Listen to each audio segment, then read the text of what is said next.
медицина институтына барамын дегенде мен 8 класстан бастап армандадым. Тікелей осы медицинститутқа барып түсетінімді мен 8 класстан бастап білдім. И соған жоспарлап жұмыс істедім. Ең ауыр кездердің бірі болды. Біздің облысымыз қызыл аймақта болды ол кезде. Ауруханалар өте көп шығып жатты. Техникалық құралдар, қорғану құралдары, мамандардың өзі жетіспей жатты. Көп мамандарымыз жұмыста жүріп, күні-түні ауырып, қатардан шығып жатты, больницаға түсіп жатты. Мен сондай кездерде мен келдім бұл қызметке. Бізде қазір мамандарымызда демалыс күні немесе мейрам күні деген жоқ. Күні-түні түнгі сағат 10-да, 12-де, түнгі сағат 2-ге дейін, таңғы 4-те ақпарат береді. Әрқайсының үйлерінде мысалы семьясы бар, жанұялары бар, жолдастары бар, немесе кішкентай балалары бар. Балабақшаға баратын, мектепке баратын, соған қарамастан шыдамдылық танытып, осы жұмыстарды атқарғанына қарағанда біздің барлық мамандарды батыр деп айтуға болады қазіргі жағдайда. Бұл менің досым Баймұхамбет Қайрат Қажыманұлы. Осы Шығыс Қазақстан облысының азаматы, Күршім ауданының Раздольный совхозында өмірге келген 64 жылғы. Бір қиын жағдай қазіргі қайта-қайта біздің есімізге түседі.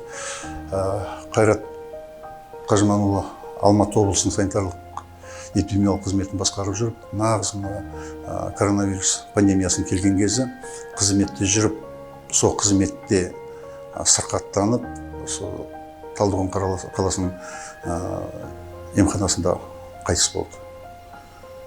Батыр, ер азамат өзгенің өмірлерін сақтаймын деп жүр, өзінің өмірін қиып қайтыс болды.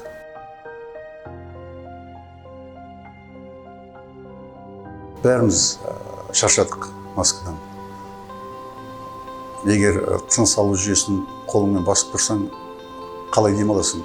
Қазір бізге сол сияқты маска, бірақ онсыз болмайды. Карантиндік талаптарды, жағдайларды сақтап, немесе шектеу шараларына түсіністікпен қарап соны орындайтын болса, және ең қазіргі маңызды жағдай халықтың арасында болып жатқан екпе.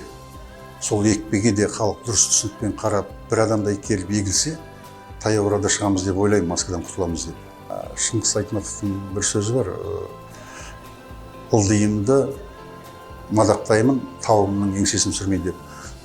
Возвращаюсь в степь, не уезжаю в горы дейді. Сондықтан мен басқа облыстардың мамандары басқалай деп айтпаймын. Бәрі мықты, бәрі білімді. Но мен ерекше өзім, жеке тұлға ретінде шығыстың мамандарын ерекше бағалаймын. Осы маусым айының 3-ші демалысы әр уақытта Қазақстанда медицина қызметкерлерінің күні деп аталып өтеді. Барлық өзім мамандарымды бірінші осы үлкен мерекенің алдында сабырлыққа шақырамын, шыдамдылыққа шақырамын. Барлықтарын бас аман, дендері сау болсын, еш уақытта ауырмасын, жұмыстары жемісті болсын. И барлығымыз бірігіп, таяу арада осы еліміздің басына түсіп отырған қауіп-қатер аурудан құтылып, иығымызды кеңге салып, әрбір алдағы мерекелерімізді жақсылап тойлайтындай күндерге жетейік.